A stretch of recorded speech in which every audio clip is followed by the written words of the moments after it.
I have been kind of MIA for a couple days. I had a very jacked up experience at one of my shifts that's never seen before in my entire life. This will be the top of my experience of demonic, where if you don't think heaven and hell is real, and you don't think that demons or whatever they send to come get you and collect your soul when you die, you don't think that's real, it's real.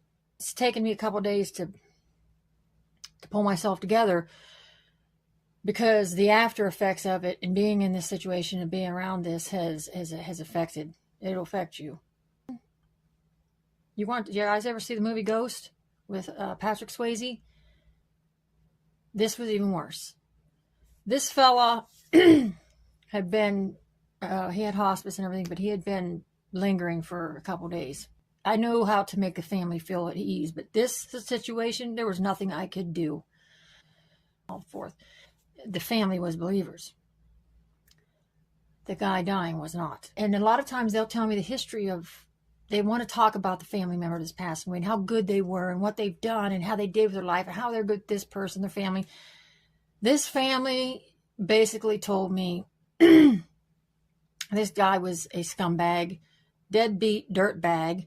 The one family member just come out and told me, and I don't ever talk bad about people's family members or anything. That's just, you don't do that. You got to go in these situations neutral. You're just there to be support and do your nursing and do what you got to do and follow doctor's orders and the family's requests and stuff. This woman just straight out said, this guy, my dad was a narcissist. He was a hardcore narcissist. He was selfish. He abandoned us multiple times. He abandoned our mother, left us with nothing, jumped from woman to woman.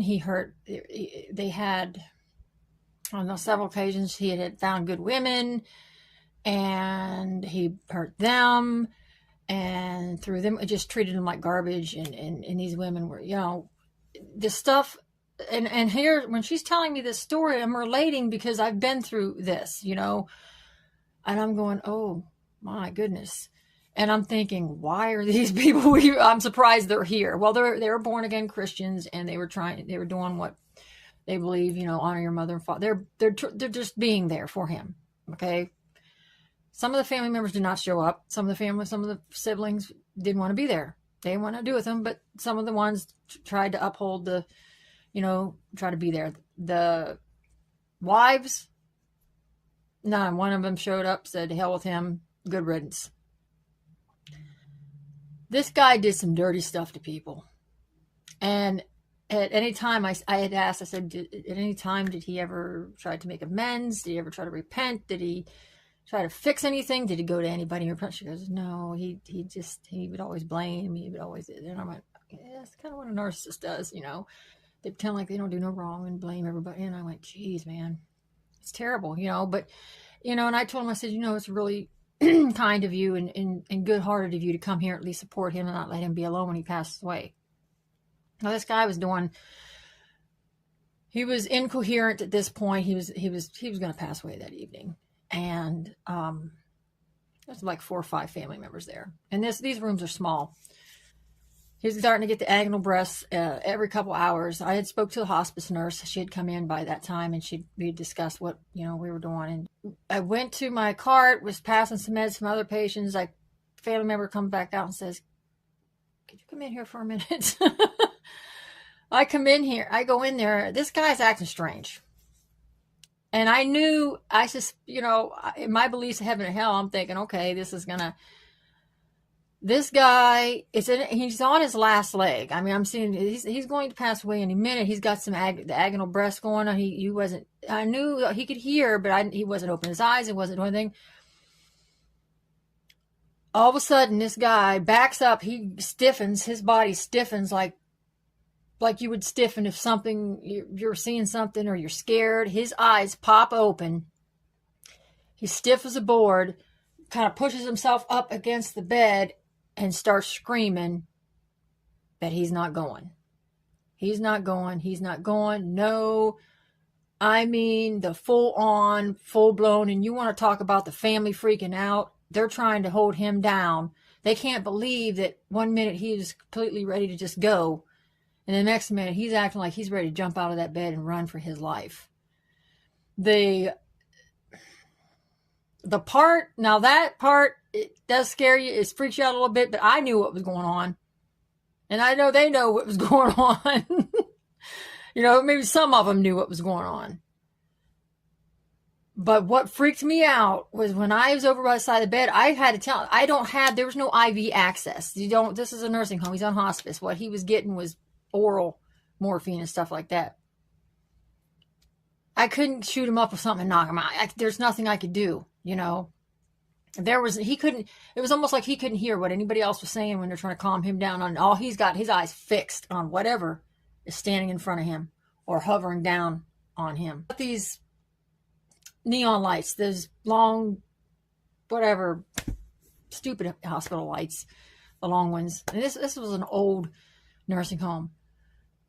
The lights start flickering. We never had any. I've never the whole few hours. The hours I'd already been there. I was there from 7 p.m. to 7 a.m. and I'd already been there 4 or 5 hours. Those lights never did that. They started flickering, and I knew. I'm on. Oh my God, this is not happening. This is not happening. I've never seen this. I've never seen it to this extent before. I've seen people get up, open their eyes, and look at something and talk to things, but I didn't see this. Never seen this before. Never seen this before. I started praying. Yes, I started praying. Now, I wasn't going to get up and do the whole in front of everybody because I didn't want to offend the family, but I started praying. I was doing some, trying to rebuke and everything. And weird as it is, it was so weird. Something said, you can't stop this. There's nothing you can do. And I'm looking around. Now, this room is small. The room is small. There's about, let me see, there's 5 people besides myself in that room. So it was pretty packed. And plus they had like some carts in there with food and snacks on it because they, for people, their family was waiting. And then there's a curtain. The sad part, here's the messed up part. There was 2 people in this room. So there was another person over in the other, this poor little, I feel so bad for this person. There was another person on the other side. This wasn't a private, this was not a private room. So there's a curtain drawn and there's another person over there hearing all this, probably having a heart attack because they could not believe what was going on.